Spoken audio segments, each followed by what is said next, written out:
guten Tag, guten Morgen oder guten Abend, je nachdem, wie es bei euch gerade aussieht.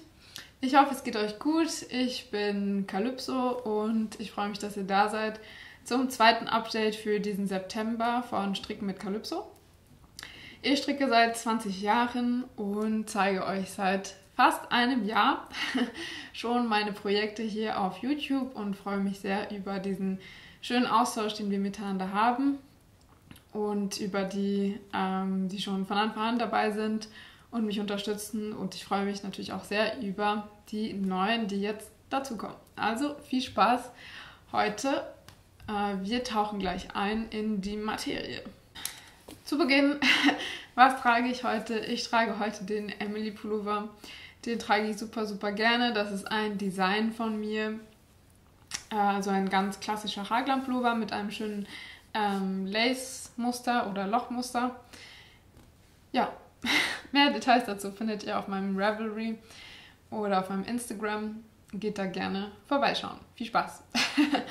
Und gerade stricke ich einen passenden Rock zu diesem Pullover. Der ist noch nicht ganz fertig, aber vielleicht oder mit Sicherheit nächstes Mal wird es dann fertig sein. Den habe ich euch schon in der letzten Folge gezeigt, also geht da gerne vorbeischauen, wenn ihr da neugierig seid. Was habe ich euch heute zu zeigen? Neue Sachen. Ich habe ein paar neue Sachen tatsächlich.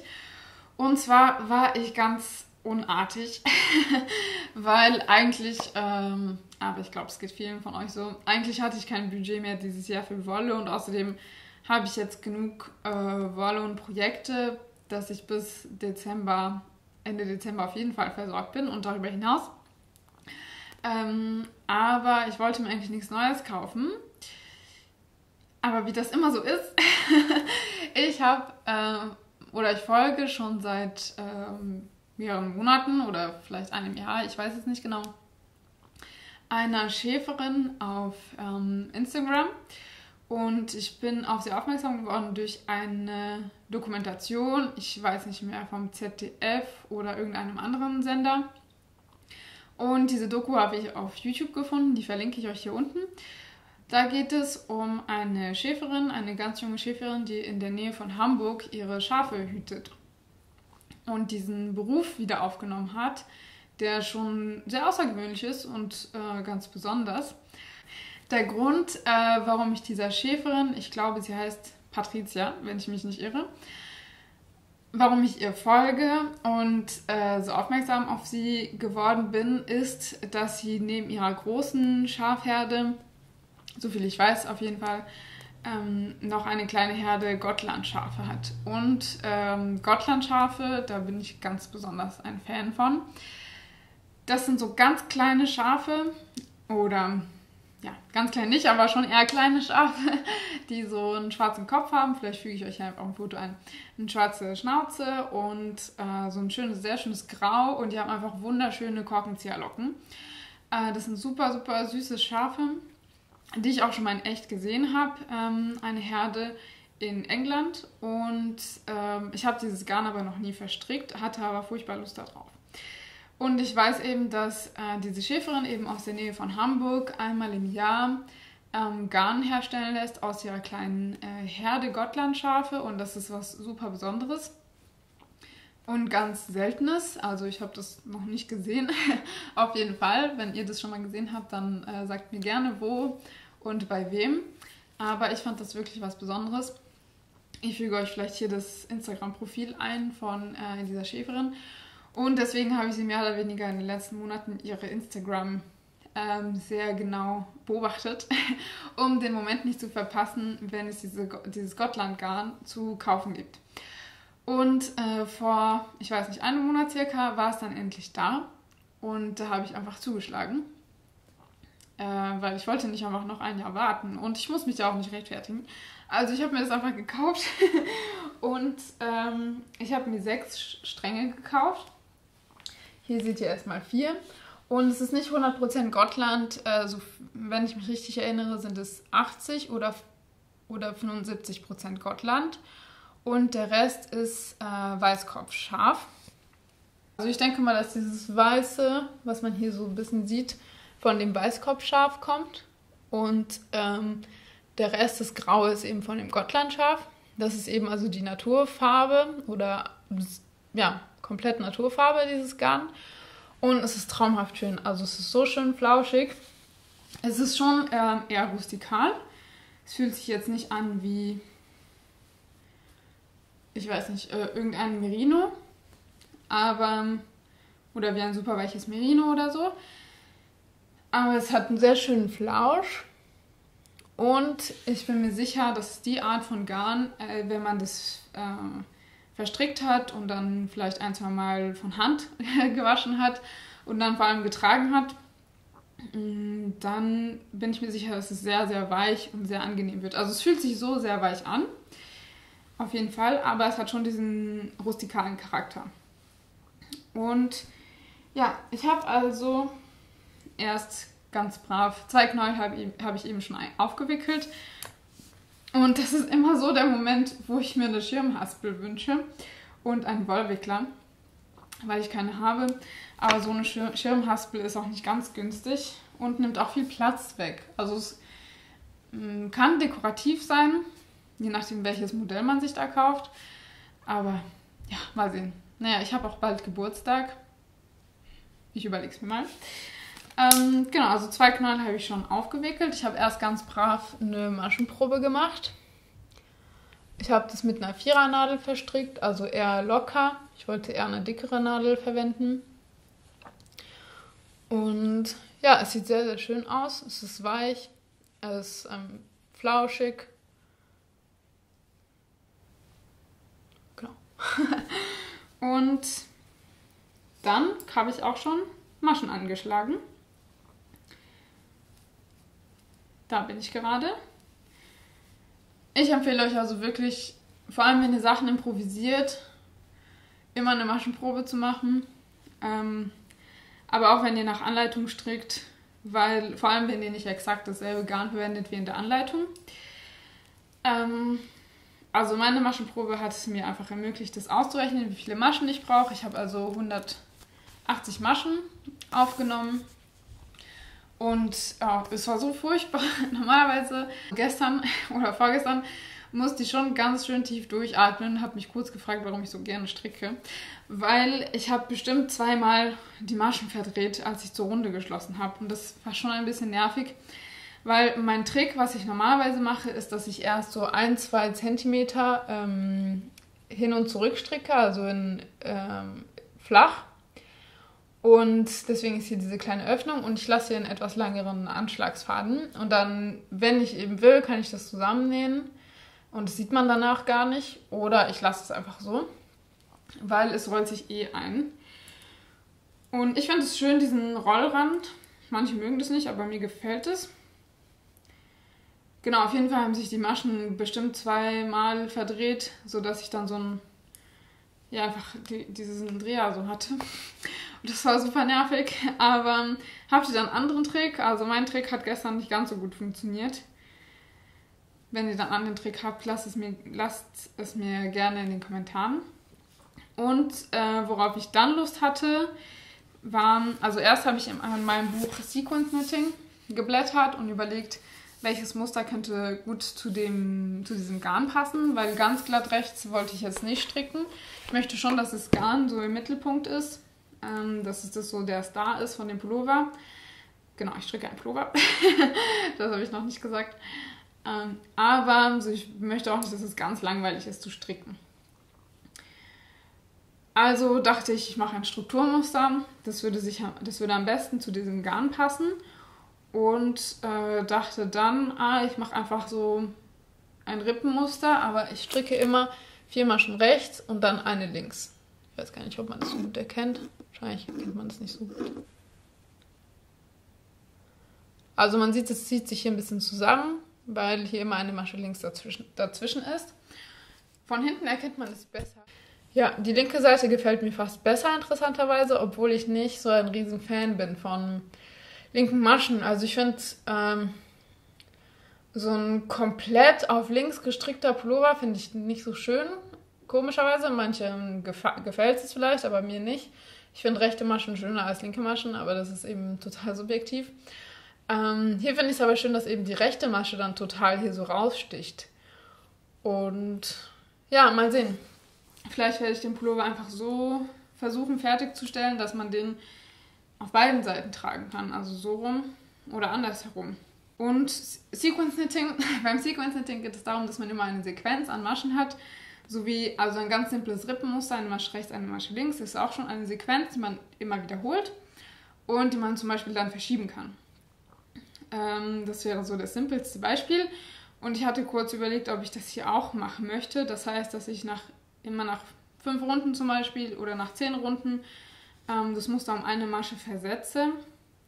Aber ich bin mir noch nicht ganz sicher, ob ich das mache. Ich glaube wahrscheinlich eher nicht, weil mir das dann zu unruhig wird. Aber es macht super Spaß zu stricken, das Garn ist traumhaft. Ich habe noch eine weitere Inspiration hinter diesem Pullover außer dem Sequence Knitting. Und zwar ist das ein Design von Higgistrick, wenn ich das richtig ausspreche. Das ist eine Designmarke, hinter der Lone steckt. Also die Designerin heißt Lone mit Vornamen. Und ich bin auf sie aufmerksam geworden, weil sie mich angeschrieben hat. Sie ist eine Designerin aus Dänemark, die Unterstützung gebraucht hat, um ihre Anleitungen ins Deutsche und auch ins Französische zu übersetzen. Das habe ich jetzt mehrmals schon gemacht in den letzten Monaten. Bestimmt 4 oder 5 Anleitungen habe ich jetzt für sie übersetzt, ins Deutsche und Französische eben. Sie macht super tolle, schöne Designs. Ist auch eine super nette Frau. Und hat mir auch eine Anleitung von ihr geschenkt, die ich nicht übersetzen sollte, aber die mir einfach gut gefallen hat. Und dieses Design heißt Origami, das blende ich euch hier ein. Und ich fand die Konstruktion von diesem Design sehr interessant, weil das sie ist eigentlich eher simpel, die Konstruktion. Also es wird von unten nach oben gestrickt.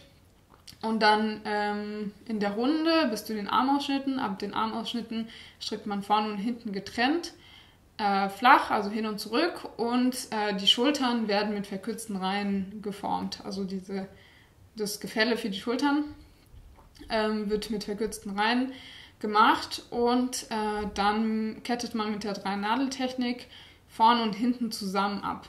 Und näht dadurch sozusagen oder strickt dann Vorderteil und Rückenteil dann zusammen und hat dann diese Masche, die da oben aufliegt. Das fand ich cool, das hat mir gefallen. Und ich fand, dass es eben zu diesem rustikalen Charakter von diesem Garn hier passt. Was man dann macht, ist, dass man die Ärmel, also sie schlägt die Masche für die Ärmel separat an und näht die Ärmel dann an. Ich möchte das aber anders machen. Ich mag lieber die Maschen aufnehmen am Armausschnitt und dann runterstricken. Das finde ich, dann erspare ich mir das Nähen und es ist ein bisschen sauberer, finde ich, das Resultat, falls ich es dann falsch rum auch tragen will, also die Innenseite nach außen.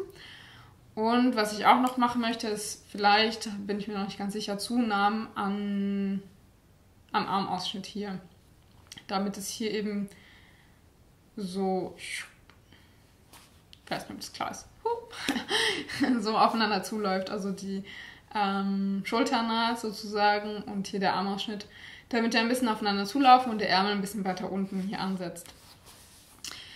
Genau, das ist so die Idee. Hier bin ich gerade. Also erst ganz am Anfang, hier muss ich bestimmt noch 30 cm drauf stricken und ja, ist ein ganz entspannendes Teil. Grau ist ja eigentlich gar nicht meine Farbe, also die jetzt schon länger zuschauen, wissen, dass ich viel Bunt und Farben mehr habe. In letzter Zeit sehr, sehr viel Blau ist mir aufgefallen. Ich glaube, als nächstes muss was Rotes her, weil Rot eigentlich meine Lieblingsfarbe ist, aber in letzter Zeit hatte ich wirklich viel Blau. Dieses Grau ist aber super schick und da kann ich auch eine bunte Hose dazu anziehen und dann ist das Ganze wieder peppig. Also, es macht Spaß und schaut euch auch die Doku an von dieser lieben Schäferin. Sie ist sehr, sehr schön und man kann was lernen. Ja, also das war's zu diesem Gotland Pullover Projekt. Und als nächstes würde ich euch gerne ein kleines Update geben von meinem Spinnprojekt. Und zwar habe ich euch ja schon mal gezeigt, dass ich aus diesem Buch dieses Design hier stricke. Und ich aber, oder stricken möchte, ich aber das Garn dafür selbst verspinnen möchte. Und die Kontrastfarbe, die habe ich ja eben schon. Das ist die Kontrastfarbe, die habe ich euch schon mehrmals gezeigt. Das ist so ein kamelfarbenes gemischt mit Gelb, was ich gesponnen habe. Und es sieht ein bisschen rustikal aus und ich war mir nicht so ganz sicher, ob das dann mit dem anderen, mit der Hauptfarbe, also ich möchte statt dunkelblau, möchte ich ein Weiß machen. Ich war mir nicht so sicher, ob das so ganz gut zusammenpasst, weil das eher rustikal ist und die Kammzüge von dem Weiß für mich ein bisschen edler auf mich gewirkt haben. Was jetzt nicht abwertend gemeint ist, aber ich zeige euch es einfach. Hier ist der Kammzug von der Hauptfarbe für den Pullover. Und so sieht das Garn sehen die Fasern viel feiner aus. Und ich dachte, es würde sich mehr anfühlen wie das Garn hier, dieses Seide und Merino. Aber das ist Coburger Fuchs und es ist beim Verspinnen doch rustikaler, als ich dachte. Was aber gut ist, weil es dann besser zusammenpasst zu dieser Kontrastfarbe. Vom Gefühl her und von der Art an Fasern. Ich weiß gar nicht wie ich es erklären soll. Auf jeden Fall, lange Rede, kurzer Sinn. Tada! Hier ist also die erste Spule von diesem Coburger Fuchs. Und es verspinnt sich auch nicht so super gleichmäßig, wie ich erwartet hätte. Und ja, es ist einfach ein bisschen rustikaler, als ich erwartet habe. Wie schon gesagt. Und das ist perfekt. Also die erste Spule ist voll oder fast voll. Und ich freue mich drauf. Also es wird sehr interessant. Aber ich hoffe auch, dass sich dieses Garn wirklich eignet, um diesen Pullover zu stricken. Mal sehen. Ich werde dann wohl auch erst eine Maschenprobe machen und schauen, wie es aussieht. Aber ich bin sehr zuversichtlich. Das ist also eine größere Baustelle, die ich momentan habe und die super viel Spaß macht. Aber ich muss sagen, hier ist mein Spinnrad, ich muss zugeben, ich habe beim Stricken auf jeden Fall eine Routine. Also bei mir vergeht kein Tag, ohne dass ich stricke.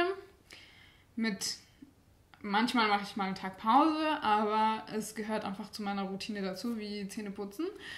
Und bei Spinnen ist das eben nicht so. Also ich habe Phasen, in denen ich mehr Wolle spinne oder in denen ich mir ein Projekt vornehme.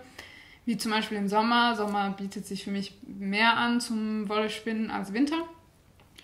Und ja, ich muss mir ein bisschen einen Schubser geben, manchmal, um mich an das Spinnrad zu setzen und denke, nur 10 Minuten. Und dann am Ende spinne ich manchmal doch eine halbe Stunde. Also lange Rede, kurzer Sinn. Beim Spinnen muss ich noch ein bisschen diese Routine aufbauen, dass ich so mich automatisch ans Spinnrad hinsetze und wenn es auch nur 10 Minuten sind, Wolle verspinne. Ich glaube, der Unterschied ist, dass beim Verspinnen ist noch viel meditativer als Stricken. Und beim Meditieren ist man ja ein bisschen mit seinen eigenen Gedanken so konfrontiert, die man vielleicht nicht unbedingt immer haben will. Und beim Stricken ist das ein bisschen anders. Also je nachdem, was ich stricke, muss ich mich ein bisschen mehr konzentrieren auf das Muster zum Beispiel. Und Spinnen ist eben so meditativ, dass man wirklich einfach nur mit sich selbst ist und mit den Fasern und dann diese Bewegungen macht. Ja, vielleicht schreckt mich das oder vielleicht bremst mich das manchmal noch ein bisschen. Aber es macht Spaß. Es ist auf jeden Fall ein wunderschönes Hobby. Und wenn ihr das aufnehmen wollt oder ausprobieren wollt, dann macht es auf jeden Fall. Ich habe heute ein drittes Buch für euch. Die 2 anderen hatte ich schon seit langem in meinem Besitz. Aber das hier ist neu. Das ist die 250 Japanese Knitting Stitches, also 250 japanische Strickmuster. Ich habe schon ein Buch von dieser Autorin. Ich habe schon die Japanese Knitting Stitch Bible, die ist vielleicht ein bisschen bekannter den meisten von euch und das habe ich schon viel verwendet für verschiedene Teile, die ich improvisiert habe, wo ich mir da einfach oder selber designt habe auch. Bei Cerise habe ich mich auch ein bisschen Inspiration hier rausgeholt zum Beispiel. Ja, ist auf jeden Fall eine super tolle Ressource, dieses Buch. Deswegen konnte ich nicht widerstehen und habe mir dieses zweite hier gekauft. Da sind so viele traumhafte Muster drin. Also ich werde natürlich niemals alle in meinem Leben stricken, aber es ist auch meditativ, sich Strickbücher anzugucken. Also wenn man da Spaß dran hat, sich anzugucken, was da so alles möglich ist, dann ja, kann man sich auch sowas mal gönnen. Da sind viele verschiedene Muster drin, also mit Lochmustern, Zöpfe, die nur eine Masche haben, also wo immer nur eine Masche wandert. Kurze Musterwiederholungen, große Musterwiederholungen. Ja, kann ich euch ans Herz legen, wenn ihr ein bisschen Dinge ausprobieren wollt. Hier ist eine Brezel. Schaut euch das mal an. Also entweder eine Brezel oder ein Herz. Wo war ich stehen geblieben? Ich musste kurz die Kamera aufladen. Auf jeden Fall habe ich mir dieses Buch gekauft, weil ich erstens bei Strickbüchern manchmal genauso schwach bin wie bei Wolle. Oder manchmal sogar mehr. Ich habe eine ganz schöne lange Liste an an Strickbüchern, die ich mir gerne kaufen möchte. Aber so viel kann ich gar nicht stricken. Auf jeden Fall suche ich nach Inspirationen für ein neues Sommertop. Das aber wahrscheinlich erst nächstes Jahr dann kommen wird. Aber da hat sich dieses Japanese Knitting Stitch Book natürlich sehr angeboten und mich breit angelächelt. Na dann. Ich hatte euch letztes Mal diesen fertigen Pullover gezeigt und erzählt, dass ich 100 Gramm übrig hatte von diesem Garn, das ich selber gesponnen habe, und ich füge euch hier 2 Fotos ein von dem Garn, wie das auf der Spule aussieht, und dann nach dem Verzwirnen, wenn es auf, ich weiß gar nicht, wie das heißt, dieses Ding, wo man das Garn dann aufwickelt, bevor man es dann zum Strang wickeln kann. Das, und ja, es ist wirklich ein super schönes Garn geworden.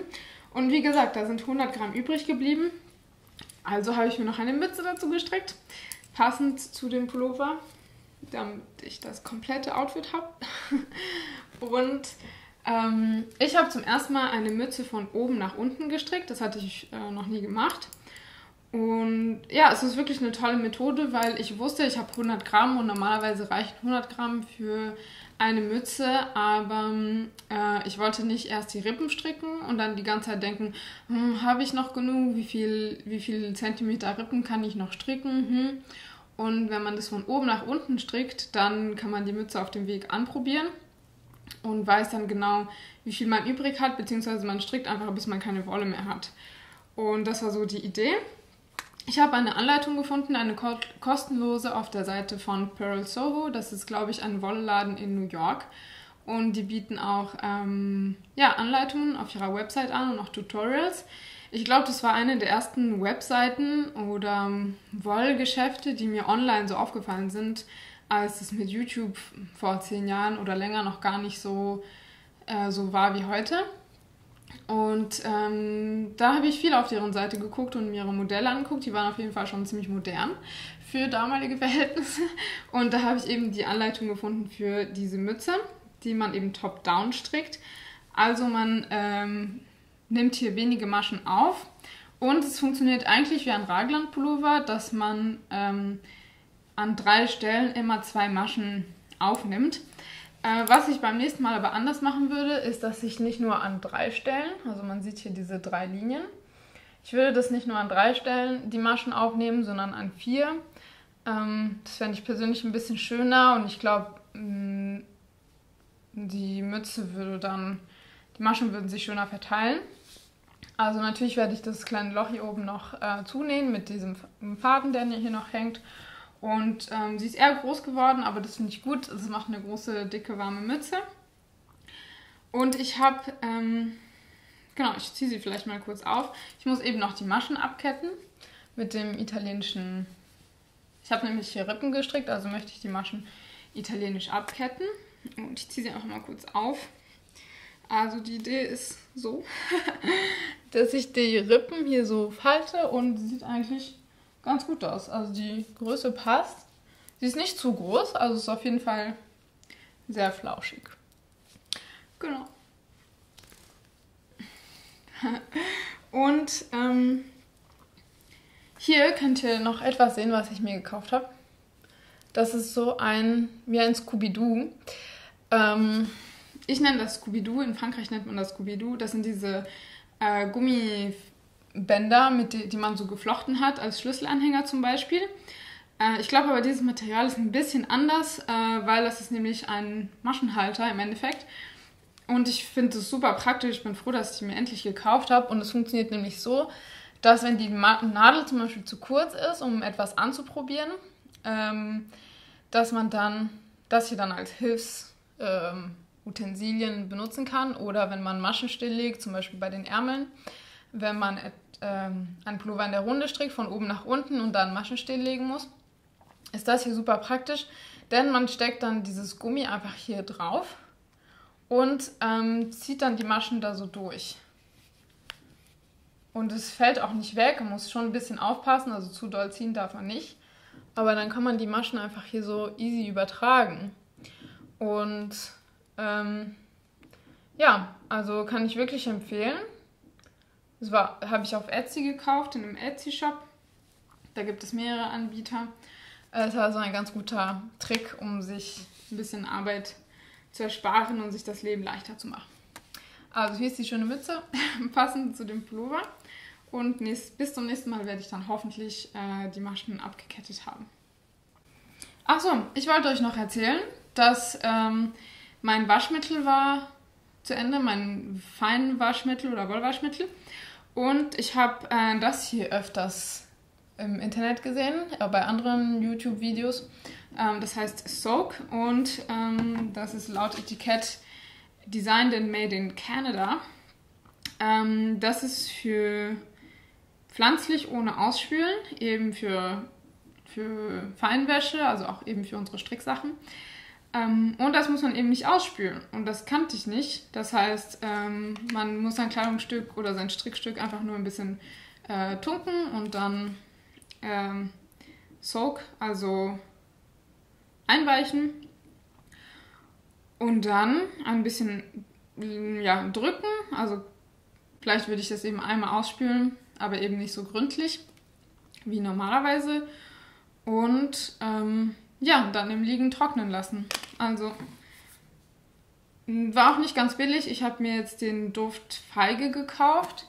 Es war nicht so einfach zu finden auch. Ich habe auch auf Etsy gesucht, aber es war sehr teuer. Diese Flasche hat jetzt 29 € gekostet. Aber es ist ja auch Konzentrat, also man wird ja nur einen Teelöffel wahrscheinlich benutzen. Ja, deswegen denke ich, ist es schon okay, wenn man dann dafür auch Wasser spart und nicht ewig lang seine Sachen ausspülen muss. Ich wollte noch erzählen, dass ich nächsten Monat am 2. Oktober Geburtstag habe. Und da dieser Channel auch im November 1 Jahr alt wird, schon, die Zeit vergeht so schnell, ich kann schon die Falten sehen, würde ich gerne ein Gewinnspiel mit euch machen. Deswegen bleibt dran und schaut das nächste Mal auch vorbei, um den Geburtstag von meinem Geburtstag zu feiern und den Geburtstag von diesem Channel. Und zu diesem Anlass bekommt ihr oder eine Person unter euch was geschenkt. Also, bis zum nächsten Mal. Ciao, macht's gut.